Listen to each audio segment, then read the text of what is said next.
Bonjour chers amis. Aujourd'hui on va discuter d'une actualité qui est dans le pipe, comme on dirait, notamment l'une des enquêtes prescrites depuis l'année dernière par le président de la République Paul Biya, l'enquête relative aux lignes 65 et 94. Pour que les uns et les autres comprennent, les lignes 65 et 94 peuvent être considérées comme des lignes de souveraineté, dont les dépenses sont très régulièrement instruites par la présidence de la République et également peuvent relever des compétences du ministre en fonction. La ligne 65 est rattachée au ministère des Finances et la ligne 94 est rattachée au ministère de l'économie, de la planification et de l'aménagement du territoire.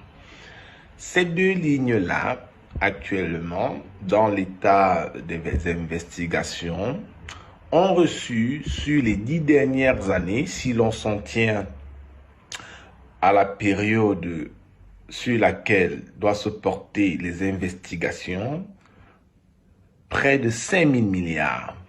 Dans l'enquête diligentée par le contrôle supérieur de l'État, porte sur ce budget, c'est parce que c'est sur 10 ans, de 2011 à 2021. Mais pour comprendre cette enquête, il faut l'inscrire de manière globale dans le cadre de la bataille de succession. C'est-à-dire que au moment où il y a le chef de l'État qui prescrit l'enquête sur la gestion des fonds Covid, Ferdinand Ganga fait pression et manœuvre également pour qu'on ouvre les enquêtes autour de la ligne 65 et 94. Donc, si vous voulez, vous avez en réalité deux principales lignes directrices. La ligne Covid-19, pour les fonds Covid-19 et les fonds liés à la ligne 65 et la ligne 94. Ce sont les fonds les plus importants. Ce sont les fonds les plus importants parce que sur ces deux lignes-là, presque toute la République est mouillée, que ce soit les ministres, les directeurs généraux, les responsables de la présidence de la République, des acteurs de l'opposition, le couple présidentiel. Donc, c'est vraiment une enquête qui frappe le cœur de l'État. Ce qui nous intéresse aujourd'hui, ce sont les informations qu'on a au sujet de la ligne 65. Il faut savoir que sur la ligne 65, c'est sur cette ligne, par exemple, que les fonds destinés à la première dame ont toujours été décaissés. C'est par exemple sur la ligne 65 que les achats d'armes sont décaissés. C'est par exemple sur la ligne 65 que lorsqu'il y a des opérations spéciales commandées par le président de la République, c'est sur cette ligne que les fonds sont décaissés.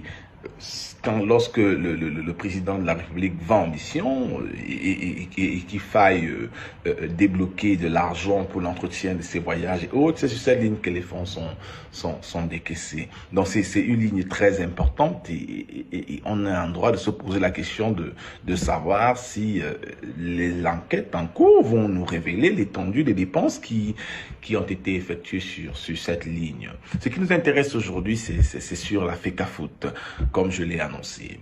Bon, sur la FECAFOOT, en l'état actuel de nos informations, les enquêteurs du contrôle supérieur de l'État, la mission est dirigée par un certain Wambang Kamaloun Alfred, qui est inspecteur d'État au contrôle supérieur de l'État, qui a investigué sur la ligne 65 et qui a adressé un rapport à sa hiérarchie qui est le contrôle supérieur de l'État. Madame la ministre Bacha, ministre du contrôle supérieur de l'État. Et Madame la ministre Bacha a adressé au ministre des Finances, lui, Paul Moutazé, une liste d'institutions dont ils sont en attente de justificatifs des dépenses. Parmi ces institutions dont on est en attente des justificatifs de dépenses figure la FECAFOOT, qui n'a pas envoyé ses justificatifs de dépenses. La FECAFOOT concerne la période qui va du 18 novembre 2014 au 25 novembre 2021. Donc sur 7 dernières années, 8 on dirait, mais c'est en fait sur 7 ans parce que c'est de 2014 à 2021. Le premier décaissement sur la ligne 65 qui fait objet d'investigation au niveau de la FECAFOOT est de 104 millions de francs CFA. Mais le nombre de décaissements à justifier par la FECAFOOT entre 2014 et 2021 est de 48 décaissements pour un montant de 9 milliards et poussières, donc près de 10 milliards de francs CFA, dont la Fédération camerounaise de football doit apporter des justificatifs sur l'usage de près de 10 milliards de francs CFA portant sur 48 décaissements. Sur ces 48 décaissements, il faut savoir que cela concerne pas seulement la période de Tombiaroko ou encore celle de Dieudonné Api, mais celle de Seydou Bombon-Dioya, mais également celle de Samuel Eto'o. Pourquoi celle de Samuel Eto'o? Parce que le 25 novembre 2021, Samuel Eto'o a été élu à la tête de la FECAFOOT le 11 décembre 2021, donc soit 2 semaines après. Samuel Eto'o, en tant que président de la FECAFOOT, a reçu 646 700 000 francs CFA de la ligne 65 du ministère des Finances. Donc, ces documents lui sont actuellement exigés afin qu'il explique ce qu'il a fait de cet argent. Or, ils n'ont pas encore adressé ces documents au contrôle supérieur de l'État.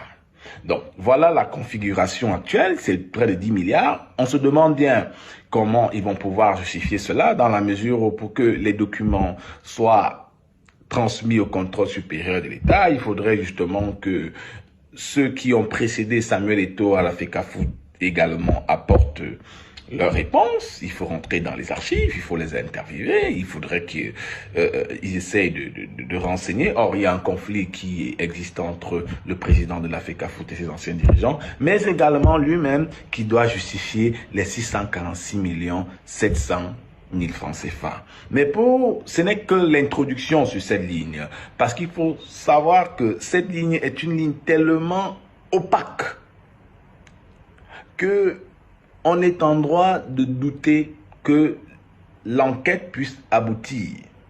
Car les fonds qui ont régulièrement été levés sur cette ligne sont des fonds qui le plus souvent n'ont pas de traçabilité. Le budget du 20 mai, les fêtes au palais de l'unité. C'est dans ce registre qu'il faut classer cela. Mais la ligne par contre,